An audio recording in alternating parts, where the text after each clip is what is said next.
enquanto nossa série sobre a importância da música brasileira falamos apenas de discos de estreia. Mas hoje é dia de falar de um terceiro disco e não um disco de estreia. Mas seu peso foi tão grande que quase parecia um disco de estreia. Estou falando do clássico e antológico Cabeça de Dinossauro, dos Titãs. Cabeça de dinossauro!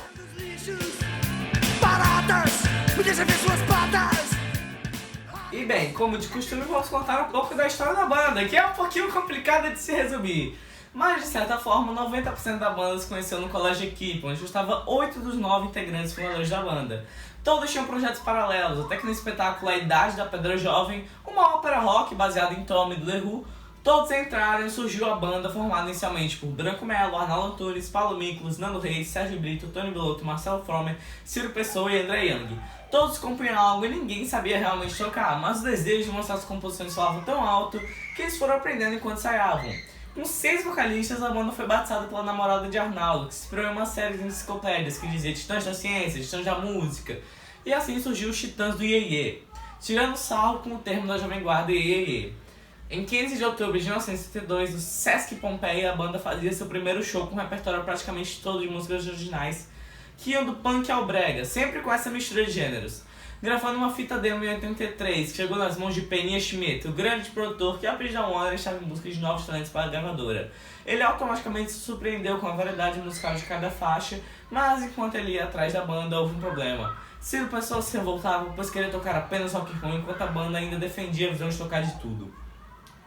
Levando então a sua quase expulsão da banda, no mesmo tempo, a banda corta o sobrenome, se tornando apenas Titãs. Levar a banda para a gravadora foi um desafio, pois o sistema na época seria um compacto simples e, se fizer sucesso, um LP.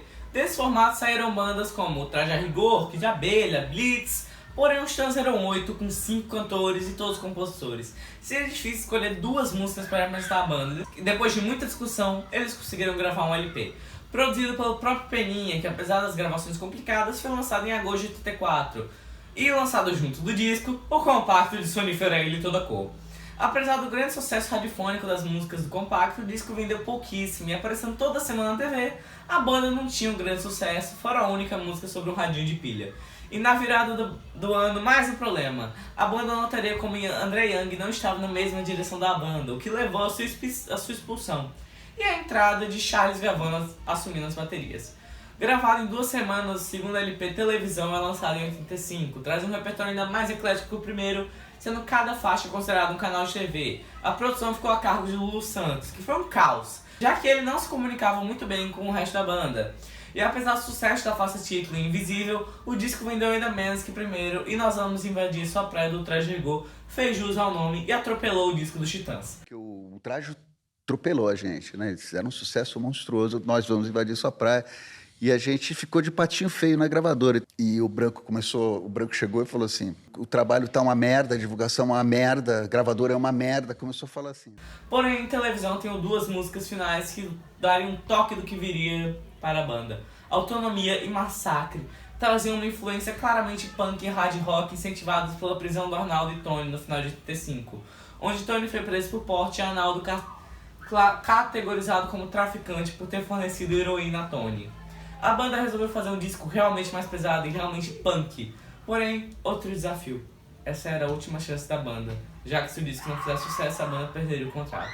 E assim começaria a gravação de Cabeça de Dinossauro, produzido por Liminha, Pena Schmidt e Vitor Farias, o clássico do punk brasileiro. O disco já abre com Cabeça de Dinossauro, que surgiu durante uma das viagens de ônibus, onde de repente Branco grita Cabeça de Dinossauro! Paulo completa Pança de Mamute! E baseados na melodia que Paulo dedilhava no violão, eles ficam nessa até Arnaldo berrar na frente do ônibus Espírito de porco! Assim estava nascendo a música que parecia sem futuro e se tornou um clássico. Com uma linda percussão e uma bateria destruidora de Charles, nasceu o clássico. É a próxima, vinda diretamente de uma viagem de cocaína de Marcelo e Brito, onde nos vocais vemos um Sérgio mais revoltado que os discos passados, aderindo de vez ao estilo punk do disco. Seguindo com Igreja, a única contribuição de Nando Reis escrita para o disco, feita com certa revolta após ler que Roberto Carlos aprovava a censura do filme Je vous salue Marie, de Godard, que teria sido censurado no Brasil pela Igreja. Então Nando surgiu com a letra e logo após fez o riff. Quando o LP foi lançado, a música seria proibida para a radiodifusão, porém também foi uma música que dividiu a banda. E apesar de não entrar no disco, Arnaldo ainda saía do palco quando a música era tocada. E apesar de não ser tão clássica quanto as outras canções do álbum, ela fez um relativo sucesso. Continuando com Revoltas, Polícia de Tony Bellotto foi feita poucas semanas após sua prisão. Durante a gravação dos vocais, Evandro Mesquita anda no estúdio e fica conversando com Liminha, que nem dá atenção para Brito, que ia gravar, o que deixou o vocalista revoltado, levando ele a fazer os vocais em apenas um take. Por pouco a canção não entraria no disco, mas por insistência de Sérgio e Tony, e após fazer um arranjo que agradaria a banda, o futuro hit ficou. E apesar de em arranjos futuros ela ser ainda mais punk, já temos uma essência de uma das canções mais pesadas do disco, com guitarras fabulosas e um trabalho de bateria fenomenal. A próxima fica com Estado Violência, única composição de Charles Gavan no disco. A canção é uma reimaginação de Homem Palestino, uma música que o baterista fez ainda nos tempos do Ira. Pra mim é fácil uma das melhores do disco. Os vocais do Paul entram em unissom com o baixo de Nando e a bateria de Charles, que tem um arranjo belíssimo. Depois vem a punk heavy metal hardcore de 34 segundos, A Face Destruidor, que passa tão rápido, mas é uma boa adição ao disco. Pra quem não gosta muito de música pesada, pode achar que essa música destoa um pouco, mas eu gosto bastante e eu acho essa música legal até. Acho que ela compõe bem pro disco. Porrada originalmente não estaria no álbum, entrando no lugar de Vai Pra Rua, que foi retirada com medo da censura, mas estava presente na demo. Porém, a faixa que caiu no disco é cheia de guitarras pesadas, baterias destruidoras e tira sarro de algumas instituições. É uma das minhas favoritas do disco, Arnaldo brilhando nos vocais como sempre. E fechando o lado A, Topo Dançado. Uma das melhores melodias do disco, temos um teclado presente, uma guitarra gritante e uma letra quase punk e um ritmo muito mais puxado para o pós-punk. E traz para mim uma das melhores vocais do disco da parte do branco. Eu amo essa música. Virando o disco, temos a clássica Bichos Escrotos. Uma antiga música composta ainda em 82, era pra estar no primeiro disco, mas com medo da censura por conta do refrão, resolveram deixá-la em stand-by. Mas quando ela veio para aqui, não escapou e foi proibida de tocar nas rádios e era censurada nas apresentações de TV. Mesmo assim, o público gritava com todos os seus pulmões o refrão da música.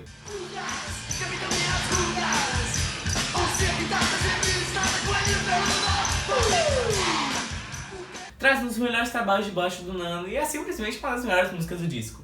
Depois de tanta revolta, vamos acalmar com o reggae Família. Ela pode parecer um pouco fora de lugar no disco, mas é uma boa adição, já que a letra da música encaixa perfeitamente no tema revoltado das outras. O Nando faz um bom papel nos vocais e tem um belo arranjo feito pela Liminha que complementa a experiência. O riff de guitarra é seguido como uma das músicas mais conhecidas da banda. Mais uma do baú, Homem Primata, havia sido composta em 84, é bem inspirada no ska e em músicas de Bob Marley, que é um homenageado da música. O baixo e a bateria não param e se unem a um belo trabalho de teclado e vocal do Brito. Ainda as guitarras complementam tudo. E a letra é uma ótima crítica ao citado capitalismo selvagem. A próxima está no lado B e é quase um lado B. Dívidas também traz influências do ska, isso fica perceptível em sua linha de baixo e teclados. Ela não traz o arranjo grandioso, mas também não é necessário. A letra é repetitiva, mas funciona. E é uma música que funciona bem melhor ao vivo do que em estúdio. Isso eu posso confirmar. Mas ainda é uma boa música. O disco finaliza com a clássica O Quê? O funk guiado pelo contrabaixo era completamente diferente, se não fosse pelo arranjo de Liminha, fez a música uma das melhores do disco. A genialidade de fazer uma letra em círculo é uma das mais lembradas quando falamos da poesia de Arnaldo. É fantástica e a melhor música para finalizar um clássico e antológico disco como esse. Em 2 semanas após o lançamento, o disco já vendeu mais que 2 primeiros juntos. E o show de estreia no projeto SP foi arrebatador, com todo o público já conhecendo as músicas que ainda nem haviam chegado às rádios. E pouco tempo depois, na estreia da turnê do Rio no Teatro Carlos Gomes, tudo foi quebrado e o teatro, que acabava de ser reformado, foi totalmente destruído pela plateia.